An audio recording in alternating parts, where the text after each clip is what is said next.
साथियों नमस्कार, मेरा अभिवादन स्वीकार कीजिए। मैं Arvind Vishwakarma, national NEET party से। साथियों, आज एक बात कहना चाहता हूँ और आप यह समझ लीजिए, मैं यह कहता हूँ कि आप गुलाम हो चुके हैं। आप गुलाम हो चुके हैं। आप नहीं मानोगे कि तुम्हारी हिम्मत कैसे हुई हमें गुलाम कहने की। तो गुलामी का आशय यह नहीं होता कि गर्दन में जंजीर होगी, हाथों में जंजीर होगी, पैरों में बेड़ियां होगी। गुलामी का आशय ये नहीं होता। गुलामी का आशय यह होता है कि मैं जो चाहूँगा मेरे अनुसार आप काम करोगे, मेरे हित में काम करोगे, मेरे खिलाफ नहीं जा सकते हो। यही गुलामी होती है। आज हम जिस देश के वासी हैं, भारत जैसे देश के, हम कहते हैं हम विश्व गुरु थे। विश्व गुरु बनने की क्षमता थी, विश्व गुरु बनने की क्षमता है। हम विश्व गुरु थे, उसके बाद भी हम गुलाम हो गए। उस गुलामी को आप जानते हैं, मुगलों के गुलाम, मुगलों की पराधीनता, अंग्रेजों के गुलाम। वह तो आपको गुलामी दिखती है क्योंकि आपके मन मस्तिष्क में यह व्याप्त है कि कोई हम पर राज कर रहा था। आज भी आप पर हुकूमत करने वाले लोग हैं, आपको इसका पता ही नहीं चला। अरे मैं जिस माध्यम से बात कर रहा हूं, यह टेक्नोलॉजी इंडिया की नहीं है। आप यह समझ लीजिए, गूगल आपका नहीं है, यूट्यूब आपका नहीं है, फेसबुक आपका नहीं है, माइक्रोसॉफ्ट आपका नहीं है, डेल आपका नहीं है, यानी लैपटॉप का कोई भी ऐसा सिस्टम आपका नहीं है, मोबाइल का ऐसा कोई भी सिस्टम आपका नहीं है, एंड्रॉयड है, प्ले स्टोर है, कुछ भी नहीं है।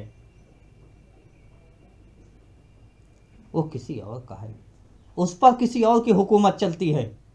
आपका पूरा का पूरा डेटा उनके पास होता है। वो जैसा चाहते हैं वैसा काम करते हैं, जब चाहते हैं तब नियमों में संशोधन कर देते हैं। राष्ट्र के नाम पर देश की सरकारें कुछ ना कुछ पॉलिसी अवश्य बना देती हैं कि हमारे देश में ये चलेगा, ठीक है वो चलेगा, लेकिन आपका पूरा डेटा वो ले लेते हैं। जो चाहेंगी, जैसा चाहेंगी वैसा करेंगी। अभी फेसबुक ने बहुत से सर्वर डाउन कर दिए, बहुत से लोगों के पेज डाउन जा रहे हैं। मतलब 1 लाख लोग हैं, 4 लोग देखते हैं, रीच ही नहीं हो पा रही है। समझिए कमी कहाँ है। वो वहीं बैठे बैठे आपका पेज डाउन कर दिया, आपका ग्रुप डाउन कर दिया, आपकी प्रोफाइल डाउन कर दिया, आप पर अंकुश लगा दिया, ये कमेंट नहीं हो सकता, ऐसा आप नहीं लिख सकते हो। अरे आपकी सरकार क्या करेगी? सरकार तो गूगल पर ही कुछ अपडेट करेगी, उससे आगे कहां बढ़ेगी। और गूगल आपका नहीं, आपकी सरकार का नहीं, उसका वैकल्पिक क्या ऑप्शन है? कोई ऑप्शन नहीं है। एंड्रॉयड एंड्रॉयड किसका है? आपकी सरकार का नहीं, भारत देश का नहीं, किसी भी देश का नहीं, वो किसी व्यक्ति विशेष का है, किसी देश का है। वो जो चाहेगा वही होगा।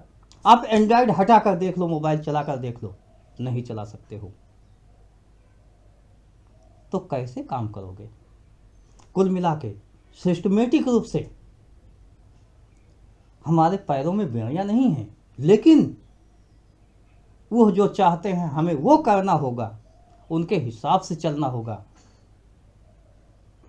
कहने का मतलब, मेरा देश स्वतंत्र होकर भी, मेरा ही नहीं और भी देश, बहुत से देश स्वतंत्र होकर भी स्वतंत्र नहीं है। हाँ, अपने नीतियों का स्वतंत्र रूप से पालन कर रहे हैं। यह उसी तरीके से है जैसे तमाम आपके देश में बहुत से राज्य हैं, राज्यों में मुख्यमंत्री होते हैं, कहते हैं कि राज्य स्वतंत्र है, लेकिन नहीं, वो केंद्र के अधीन ही होता है।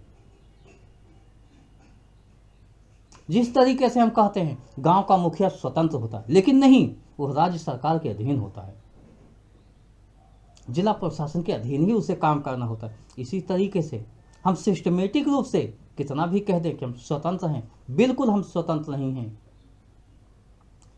हमारी सभी की सभी व्यवस्थाएं उनके इच्छा से, उनकी मर्जी से, उनकी रहमो करम पर चल रही हैं।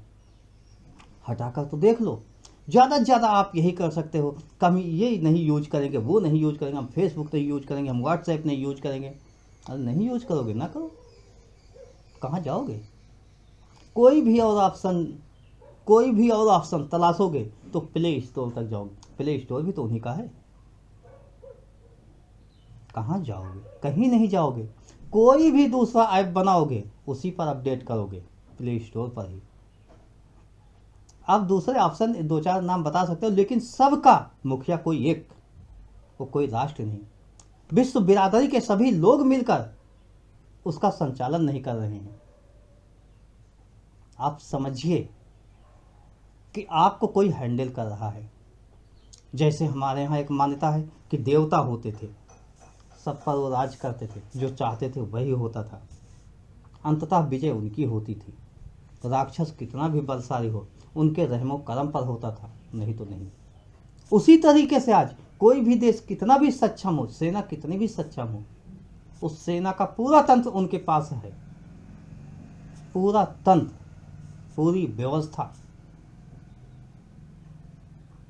और उनके तंत्र के अधीन ही ये अपनी शैली को, अपने कार्य को, अपने क्रियान्वयन को करते हैं। कुल मिलाकर हम स्वतंत्र नहीं हैं। तरीका बदल गया है, तरीका बदला है, लेकिन आज भी हम पराधीन हैं। उस टेक्नोलॉजी में, उस टेक्नोलॉजी के माध्यम से हम लोगों को गुलाम बनाया गया है। यह सिस्टम है, उस सिस्टम में को हमें स्वीकार करना होगा। लेकिन भारत विश्वगुरु था, विश्वगुरु है, विश्वगुरु बने रहना है तो शिक्षा में विशेष ध्यान देना होगा। टेक्नोलॉजी समय के साथ जो परिवर्तन हो रहा है उसमें इसे सुपर बनना होगा। और आज तो हम सुपर नहीं बन रहे हैं, हम तो वो देखो लाखों साल पीछे जा रहे हैं, लाखों साल पीछे। हमारे बाबा, हमारे पुरखे, हमारे बुजुर्ग क्या थे, हम उनकी यादों को ही संजो रहे हैं। इतिहास होता है, इतिहास से सबक लेकर वर्तमान बनाया जाता है, लेकिन इतिहास की कहानी कहते कहते पूरी ज़िंदगी नहीं गुजार देनी चाहिए। कहने का मतलब, आज की आवश्यकता के अनुसार हमें बेहतर शिक्षा अपने युवकों को देनी होगी, बेहतर परिवर्तन लाना होगा, और एक ऐसी व्यवस्था विकसित करनी होगी कि हम स्वतंत्र रूप से किसी पर आश्रित नहीं होंगे। कर लो अपने डेटा बंद, कर लो अपना सिस्टम बंद। हमारे देश की एक नई टेक्नोलॉजी है, नई विधा है, नई व्यवस्था है, और हम पूरे विश्व को नेतृत्व प्रदान करेंगे। ऐसी शिक्षा हमें अपने बच्चों को देनी होगी, ऐसी टेक्नोलॉजी हमें लानी होगी, ऐसी टेक्नोलॉजी हमें विकसित करनी होगी, तभी हम विश्वगुरु होंगे, अन्यथा विश्वगुरु नहीं हो सकते।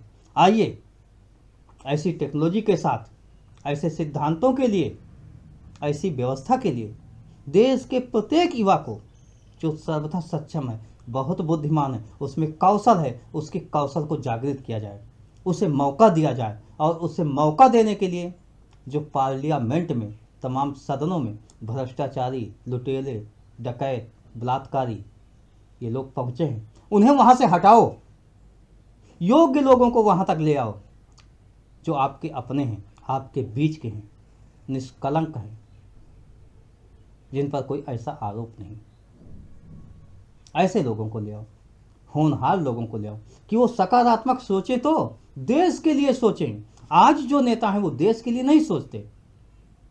आप राष्ट्रवादिता कहो, राष्ट्रवादी हैं, राष्ट्रभक्त हैं, सब कुछ है, लेकिन वास्तव में नहीं है। उनके पास एक ही मिशन होता है कि चुनाव कैसे जीता जाए, पैसा ज़्यादा से ज़्यादा कैसे बनाया जाए, और सत्ता में कैसे बना रहा जाए, चाहे वो आपका सांसद हो, चाहे विधायक हो, चाहे कोई मंत्री हो। हमें वहाँ से बदलना होगा, हमें देश को एक सिस्टम देना होगा। आज आप पश्चिमी देशों को देखो, वहाँ पर सरकारें बदलती हैं, लेकिन पूर्व की सरकारों पर ताना नहीं मारा जाता, क्योंकि वो देश की एक विधा होती है, एक व्यवस्था होती है। हम कैसे देश को बनाना चाहते हैं वो मैं स्वयं तय करूँगा, मेरी पार्टी तय करेगी, मेरे नीति तय करेगी, मेरा सिद्धांत तय करेगा, लेकिन देश के बाहर वो मैटर नहीं जाना चाहिए, वो देश के अंदर ही रहना चाहिए।